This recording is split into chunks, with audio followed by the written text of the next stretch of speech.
Le public est encore nombreux, je vous remercie de votre présence, étant entendu que le sujet est complexe. Vous avez compris qu'il était non seulement complexe, mais aujourd'hui finalement très en filigrane, en pointillé dans la loi, et que finalement l'avantage d'être jeune, et je m'adresse donc à vous, notre public très jeune, c'est que c'est vous qui allez, dans les années à venir, travailler sur ces sujets-là, éventuellement réfléchir et probablement un jour pratiquer ce droit. Donc la complexité, rassurez-vous, elle est partagée, mais probablement dans une dizaine d'années, et c'est parfois la dernière table ronde à terminer, dans une dizaine d'années, on sera certainement plus avancé. C'est le sens du progrès. Alors la première table ronde travaillait à réfléchir sur les titres financiers et donc sur, en quelque sorte, l'entrée des personnes bien sûr associées à la société, donc c'est le cheminement qui consiste à devenir associé, avec toutes ces notions très complexes de titres financiers, valeurs mobilières, et toutes donc ces nouvelles notions que le législateur a développées, y compris dernièrement avec la loi Pacte et les décrets. Nous tournons une page et peut-être aborder des rivages un petit peu plus familiers pour vous, puisque là on va rentrer au cœur du droit des sociétés, s'éloigner un peu du droit financier, aller au cœur du droit des sociétés pour travailler sur la gouvernance. Alors je vous rassure, c'est mon rôle de pédagogue, mais j'ai aussi une casquette de chercheur, et donc je vais vous inquiéter un petit peu plus.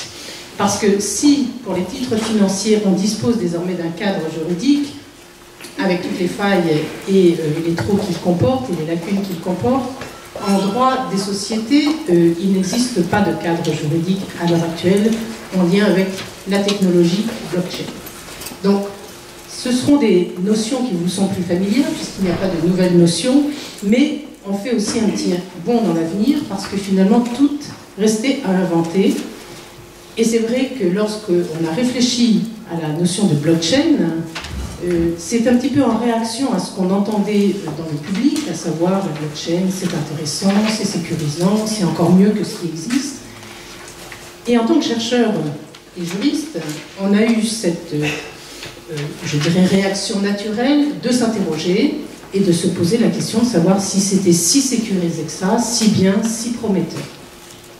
Alors, en abordant donc cette deuxième table ronde de manière très prospective, gouvernance et blockchain, gouvernance des sociétés et blockchain, je le disais, on entre dans le droit des sociétés, mais on entre aussi dans une matière un petit peu fluctuante, puisque comme vous le savez, la gouvernance, eh bien, il y a une vingtaine d'années, en France notamment, on ne savait pas ce que c'était.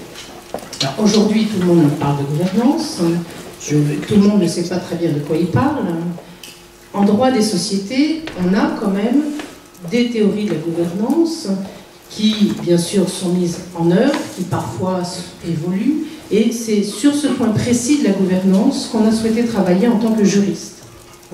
Donc plutôt ce qu'il en est des organes sociaux. Vous savez, deux organes sociaux principaux dans les sociétés, organe délibératif, organe de contrôle, organe de gestion, je mets à part précisément l'organe de contrôle, et puis les liens qu'entretiennent ces organes. Et la gouvernance, c'est justement comment on instaure des pouvoirs, des contre-pouvoirs au sein des sociétés, étant précisé que les questions de gouvernance se sont surtout posées en droit français, mais aussi dans beaucoup d'autres droits, pour les grandes sociétés, les sociétés de grande taille, et surtout pour les sociétés cotées. Voilà. Pour définir le terme de gouvernance, après, lorsqu'on a abordé le sujet, il y avait deux manières d'aborder le sujet. Et vous allez voir qu'ils sont liés, malgré tout. Tout d'abord, s'interroger sur la gouvernance de la blockchain. C'est-à-dire, là, on s'empare de la technologie blockchain et on essaye de voir comment eh bien, la régenter, la contrôler, instaurer des pouvoirs et des contre-pouvoirs. Ce prisme-là est un petit peu étroit et il ne nous a pas semblé le plus intéressant à aborder. C'est pourquoi l'ouvrage ne l'aborde que de manière secondaire, lorsqu'on s'intéresse plus largement donc sur la notion de blockchain et gouvernance, à savoir quel est l'impact, ou quel serait l'impact de l'utilisation de la technologie blockchain en droit des sociétés et plus précisément dans la gouvernance des sociétés. Voilà, donc c'est ce prisme-là qu'on a pris. Autour de la table, il y a un certain nombre de représentants, il y a pratiquement tous les contributeurs de la deuxième partie. Bien entendu, on ne fera qu'affleurer le sujet. Vous aurez le droit de poser des questions et le mieux, si vous n'avez pas tout compris, c'est de vous procurer l'ouvrage qui vient de paraître dans les librairies, donc Blockchain et droit des sociétés. Mais voilà, l'intérêt aujourd'hui, c'est surtout de vous donner un parfum de réflexion, sachant que c'est vous qui, plus tard, réfléchirez et mettrez en œuvre ce droit. Alors, pour aborder la table ronde, je pense que le mieux, eh bien, c'est précisément de traiter de ces questions de gouvernance sous deux aspects. Ce sont ceux d'ailleurs qu'on a repris dans l'ouvrage, à savoir l'intégration de la technique blockchain dans les organes de délibération, donc l'Assemblée générale, et dans les organes de gestion. On aura une perspective ensuite plus ouverte, puisque c'est aussi l'objet de notre réflexion. D'abord une perspective de droit comparé, avec une ouverture sur ce qui se passe en Amérique du Nord.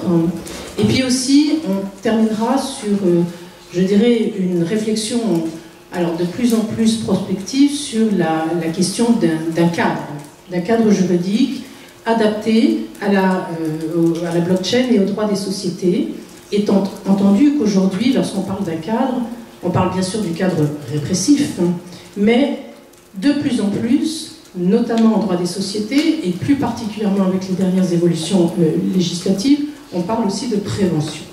Voilà. Donc voici un petit peu le tour de table qui va s'opérer. Donc pour commencer, puisque vous le savez, l'Assemblée générale est l'organe souverain d'une société, il semble important de commencer par les assemblées générales.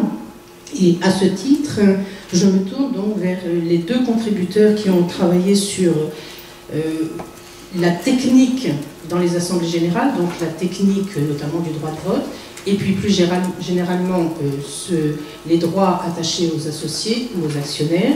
Et je voudrais d'abord qu'on s'interroge sur les apports de l'intégration de la blockchain dans le fonctionnement des assemblées générales. Et plus précisément, donc, pour commencer, sur l'exercice, l'apport de la blockchain sur l'exercice du droit des actionnaires, donc des droits des actionnaires.